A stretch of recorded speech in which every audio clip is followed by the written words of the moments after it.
Let me tell you something about love, true love. It should not arrive politely at your door, tipping its hat and asking for permission to speak. No, it should roar in like a storm, fierce and unforgiving, setting your soul ablaze with a fire that refuses to be ignored. Love should consume you. It should be obsession, madness, a feeling so deep, so overwhelming, that the mere thought of a life without that person feels like a world drained of color, of meaning. If it doesn't begin there, if it doesn't seize you by the heart and demand your attention, then ask yourself, where can it possibly go? Because anything less than that is just passing time. Love, in its rawest form, is not gentle. It is not a whisper, nor is it a polite nod across a quiet room. It's a scream in the middle of the night. It's waking up and gasping for air because someone else's name is caught in your lungs. It's standing on the edge of yourself and choosing to fall into someone else, hoping to God they catch you, or at the very least fall with you. And when you find yourself loving like that, wildly, irrationally, hungrily, you begin to understand that love isn't something we tame. It tames us. It breaks us down and rebuilds us with someone else's fingerprints in the mortar of our souls. And still, we crave it. Do not be fooled by the soft poetry people write about love. Yes, love can be beautiful. It can be quiet moments and soft touches. But before it is gentle, it is violent. It shakes the earth beneath your feet and dares you to find balance. It does not wait for the right time. It crashes into your life with no regard for your plans, your rules, your carefully built walls. And why should it? Love, real love, doesn't play by the rules. It rewrites them. It looks you in the eyes, dares you to stay, dares you to leave, and either way, you are never the same again. We grow up being told that love should make sense, that it should fit into boxes and follow a pattern. Nonsense. Love is chaos.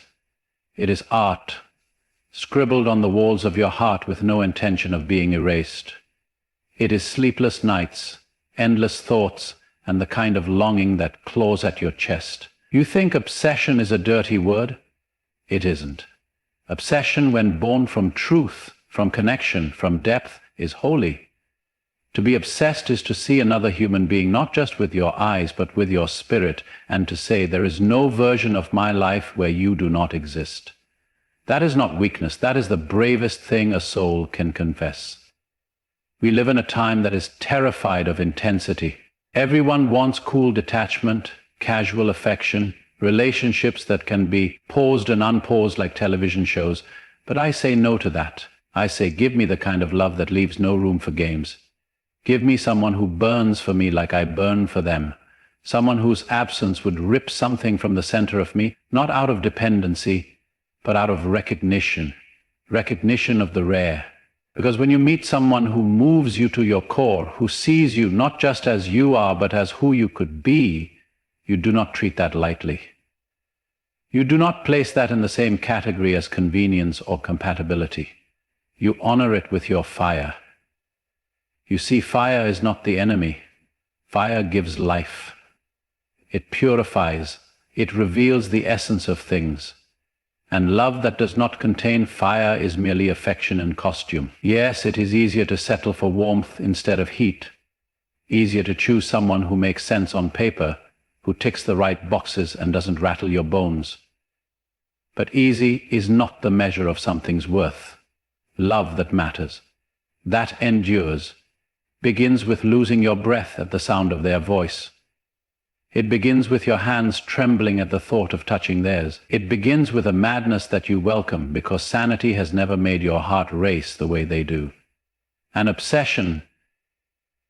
People fear the word because they confuse it with control. But obsession in its truest form is devotion. It is a sacred longing. It is knowing that this person's smile could rearrange your entire day.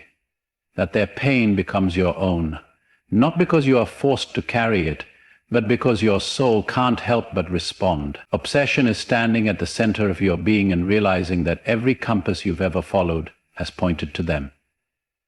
That is not unhealthy. That is the truth of connection when it is unfiltered. unafraid. You will hear voices, quiet and loud, telling you to be careful, to guard your heart, to be logical. And yes, caution has its place in the world, but not in love. Love is not a spreadsheet. It is not a strategy. It is a storm that picks you up and throws you into a new country of the heart, a place where the language is theirs, the roads lead to their soul, and your job is not to analyze, but to experience. You don't hold back in love. You leap. You throw yourself into the arms of uncertainty because you know that this person is worth whatever the cost. Think of all the great moments in history, in art, in story. How many of them began with, "We played it safe"? None. The greatest loves were forged in chaos. They were fought for. They were messy and consuming and maddening, and yet they were worth every tear, every sleepless night, every mistake. Why? Because they mattered.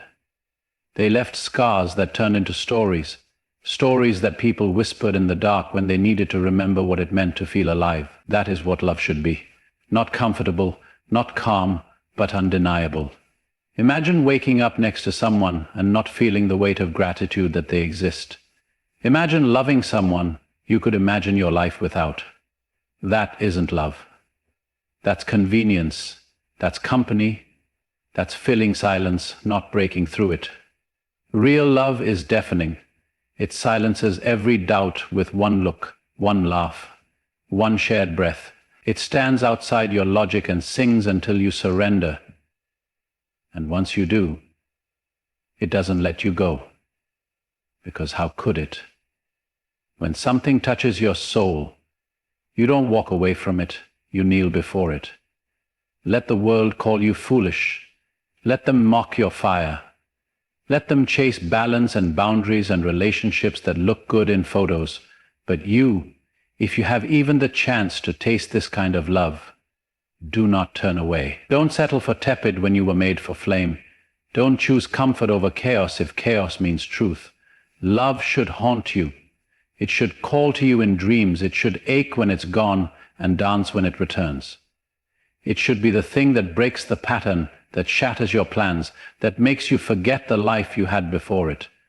Some say love fades, that the fire dies, but that is only true when it was never real to begin with. Real fire burns quietly after the blaze, yes, but it never goes out. It smolders. It glows beneath the surface.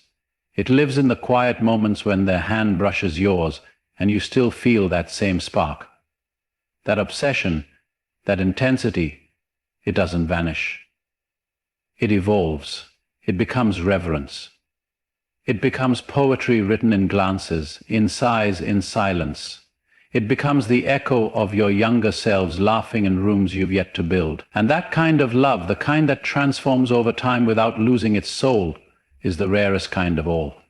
There are people who will never understand this, who will mistake passion for recklessness, who will trade electricity for security, who will say, that kind of love is for the young, the naive, the foolish, but they are wrong. That kind of love is for the brave, for the ones willing to risk comfort for meaning, for the ones who have tasted mediocrity and decided it is not enough, for the ones who believe that life is too short to love quietly. And if you are one of those souls, you owe it to yourself to seek the fire, to demand the obsession, to find the one you cannot breathe without, and to never let them go. They will change you, that person. They will hold up a mirror, and you will see things you've buried, things you did. You will be forced to confront parts of yourself you were content to ignore. And yet, in their presence, it will feel like coming home. Not a house, not a room, but home. In the deepest, most ancient sense of the word.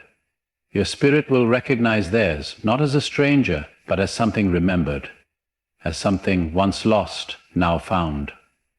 And when you find that, you do not let go, not because you are afraid to be alone, but because you know, truly know, that life without them is simply not the same life. You will ache, you will stumble, you will question, but you will never regret it, because even in the chaos, even in the doubt, even in the fire, you will know this is what it means to be alive. Not merely to exist, but to feel, to burn, to love with such intensity that the world itself seems to tilt on its axis. That is not something to be feared, that is something to be revered, because in the end it is not safety that saves us, it is love, and not just any love, but the kind that starts with fire and ends in eternity. You will see them across a crowded room, or maybe in silence, perhaps. Nothing around you will move, but everything within you will shift. A glance, a word, a laugh, that's all it takes. And suddenly you are no longer the same. The molecules of your being rearrange themselves to accommodate their presence. You hear music where there was once noise. You see color where there was gray. It's not a feeling. It's a knowing, a certainty that arrives without logic, uninvited but undeniable. And then comes the obsession, not born of desperation or lack, but of abundance, of finding something so rare, so impossibly right, that your soul simply cannot look away. And it is not always convenient, it is not always well-timed. It might come when your life is settled, when your days are organized, when everything appears to be in its proper place, and then bang, like a match to dry leaves, everything is set alight. You try to explain it, perhaps to yourself, perhaps to others, but how does one explain a storm? How do you quantify something that does not ask for permission to exist? You don't. You live it, you survive it, you cherish it, because that's what real love does.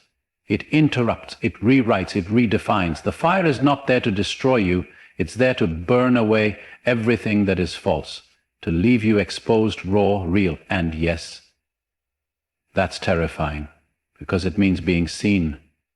Not admired, not desired, but seen. All your shadows, your fears, your past mistakes. And still, they choose you. Still they come closer. Still they reach for your hand in the dark. That is not mere affection, that is worship, that is surrender. That is the kind of love you do not find twice. You might try to walk away. You might even succeed for a time. But it will follow you, not like a ghost, but like a compass. No matter which direction you take, you will feel the pull.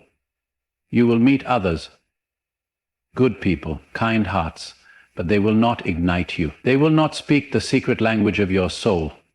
They will not see the wildness in you and smile in recognition. And so you will return, perhaps in body, perhaps only in thought, but return you will. Because love that begins with fire cannot be forgotten. It brands you, and in the quiet moments when you're alone, you will hear them. Their voice, their laughter, their silence. They become part of your inner landscape, a permanent resident in the architecture of your mind. They live in your dreams, not as fantasy, but as truth. And you begin to understand that love, real love, isn't about ownership. It isn't about labels or status or control. It's about presence. It's about essence. It's about finding someone who mirrors your madness and calls it holy. People will warn you against obsession. They will say it leads to destruction. But what they don't tell you is that some things must be destroyed to be reborn. Sometimes the life you've built needs to be broken so that a better one can take its place. Love is the wrecking ball and the architect. It tears down and it rebuilds. And in its purest form, it asks only one thing of you, that you be brave. Brave enough to feel deeply, brave enough to let someone in, brave enough to be transformed. And yes, obsession has its dangers. It can devour, it can blind. But when grounded in truth, when built on mutual respect and spiritual recognition, it becomes something else entirely. It becomes a sacred fire, one that warms rather than consumes, one that lights the path instead of setting it ablaze. This is the kind of love that poets dream of and madmen chase. And if you find it, if it finds you, do not run. You weren't born to live in lukewarm. You were made to burn, to ache, to know what it means to stand before another human being and feel your soul reach out before your body can follow, to hear a voice and feel something inside you break open, to look into their eyes and see your entire life shift course. And when you find that, it changes you. You stop craving more and start craving depth. You stop searching for options and start seeking one, the one. Not perfect, not flawless, but yours, chosen, felt, known. There will be moments of doubt, days when love feels like a burden rather than a blessing, times when obsession feels like a chain rather than a tether. But those moments are necessary. They are the shadows that give the fire its glow. They are the silence that makes the music matter. Because love without pain is a song without melody. It is the ache that gives it substance, the longing that gives it weight. You must be willing to suffer for it, not endlessly, not unreasonably, but deeply, willingly, because that is how you know it's real, and you will fight. You will say things you regret. You will leave and return and leave again, but each time your soul will drift back, because when love is real, it leaves a mark. A scar, yes, but also a map that leads you back to them every time. You will find that no matter where you go, their name is the password your heart whispers to the universe. And when the world grows loud, it is their voice that stills you. When the world grows cold, it is their memory that warms you. And if they are no longer with you, by choice, by circumstance, by fate, you do not stop loving them. No, you carry them, you honor them, you let them live in your art, in your breath, in the choices you make when no one is watching. That kind of love does not die. It becomes the backdrop of everything. It hums beneath your every step. It is not sadness, though it contains sadness. It is not joy, though it brings joy. It is something beyond both. A divine ache, a presence in absence. Some loves are lessons, some are seasons. But then there are those that are lifetimes, even if they only last moments. These are the ones you cannot forget, no matter how much time passes. These are the loves that refuse to be categorized, that defy the rules, that linger like perfume on the skin long after the touch is gone. And if you are lucky, truly lucky, you will find this once, just once, and it will be enough, because it will awaken something in you that no one else can touch. So love like that, love with fire, love with obsession, love like your heart was designed for it, because it was. And if someone tells you that it's too much, too intense, too reckless, smile. Because too much is exactly what the soul craves. And in a world full of half-hearted connections and diluted feelings, be the one who chooses depth, who chooses madness, who chooses love that begins in fire and never stops burning. So if love does not begin in fire, in a wild ache that makes everything else go silent, where will it go? If it does not demand something of you, your courage, your surrender, your very breath, then what can it ever become but a shadow of what it was meant to be? Do not wait for a love that tiptoes. Wait for the one that crashes through the walls, takes you by the soul, and reminds you why you are alive. Because in the end, the only love worth having is the one you can't imagine living without.